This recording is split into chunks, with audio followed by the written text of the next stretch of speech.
سفر کے متعلق جہاں پر لوگوں میں بہت ساری غلط فہمیاں مشہور ہیں کہ یہ مہینہ نحوست والا ہے، اس مہینے میں شادی نہیں کرنی چاہیے، بچیوں کی رخصتی نہیں کرنی چاہیے، سفر نہیں کرنا چاہیے تاکہ کہیں ایکسیڈنٹ نہ ہو جائے، کاروبار نہیں کرنا چاہیے، لین دین نہیں کرنا چاہیے۔ بھائی کیونکہ ماہ سفر کا مہینہ نحوست والا ہے، منحوس ہے، تو ایسی کوئی بات نہیں ہے۔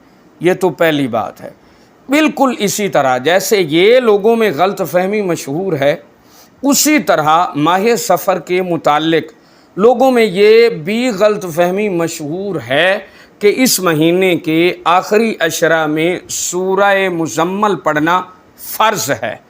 یہ بات ذہن میں رکھیں، اس مہینے کے آخری عشرہ میں سورہ مزمل پڑھنا نہ فرائض میں سے ہے اور نہ واجبات میں سے ہے۔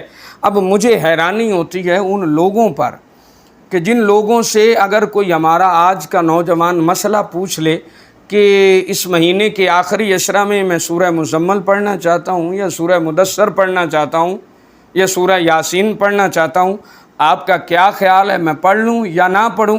تو ان صاحبوں کے پاس بدعات کی ایک مشین پڑی ہوتی ہے، اس مشین سے ایک بدعت کا فتویٰ نکالتے ہیں اور کہتے ہیں جی یہ دیکھیں اس مہینے کے آخر میں سورہ مزمل پڑھنا بدعت ہے، نبی نے نہیں پڑھی، صحابہ نے نہیں پڑھی۔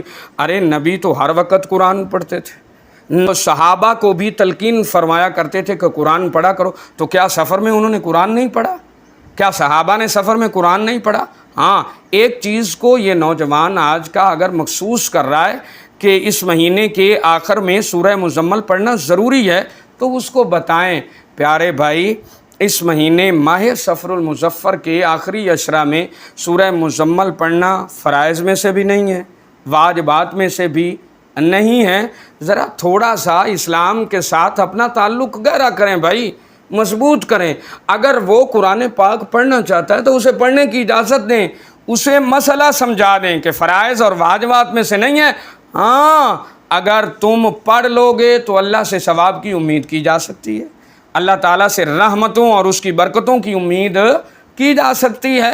اس مہینے کے آخر میں سورہ مزمل پڑھ لو، سورہ یاسین پڑھ لو، یہ ضروری نہیں کہ سورہ مزمل ہی پڑھو، اور یہ بھی ضروری نہیں کہ سورہ یاسین ہی پڑھو۔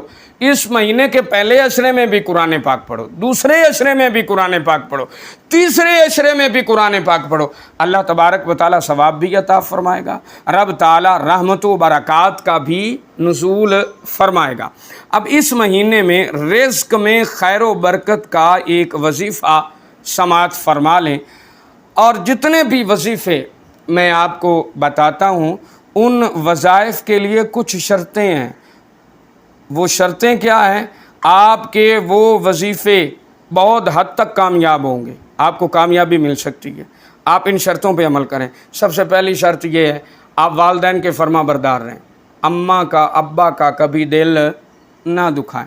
دوسری شرط یہ اپنا تعلق اللہ کے ساتھ مضبوط کر لیں، 5 وقت کی نماز باجماعت ادائیگی کے ساتھ صف اول کا نمازی بننے کی کوشش کریں۔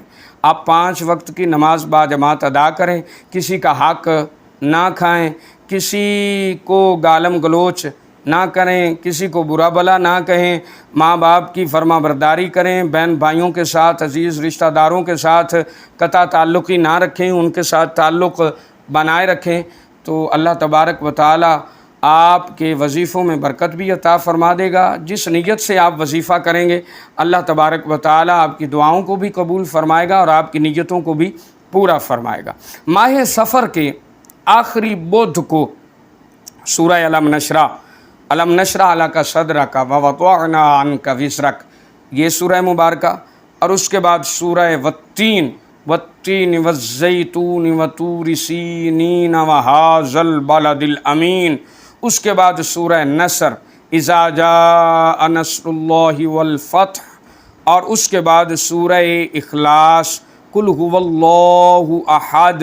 یہ 4 صورتیں 80 مرتبہ پڑھے گا اس مہینے ماہ صفر المظفر کے آخری بدھ کو۔ جو یہ 4 صورتیں سورہ علم نشرح، سورہ والتین، سورہ نصر اذا جاء نصر اللہ اور سورہ اخلاص قل هو اللہ احد پڑھے گا، اس مہینے کے ختم ہونے سے پہلے اللہ تبارک و تعالیٰ قرآن پاک کی ان صورتوں کی تلاوت کی برکت کی وجہ سے مالک اسے غنی بھی فرما دے گا، اور اس کی عمر میں بھی برکت ہوگی، اور اس کے رزق میں بھی مالک برکت عطا فرما دے گا، اور اللہ تبارک و تعالیٰ قرآن پاک کی ان صورتوں کی تلاوت کی وجہ سے مالک اس کی پریشانیوں کو بھی دور فرما دے گا۔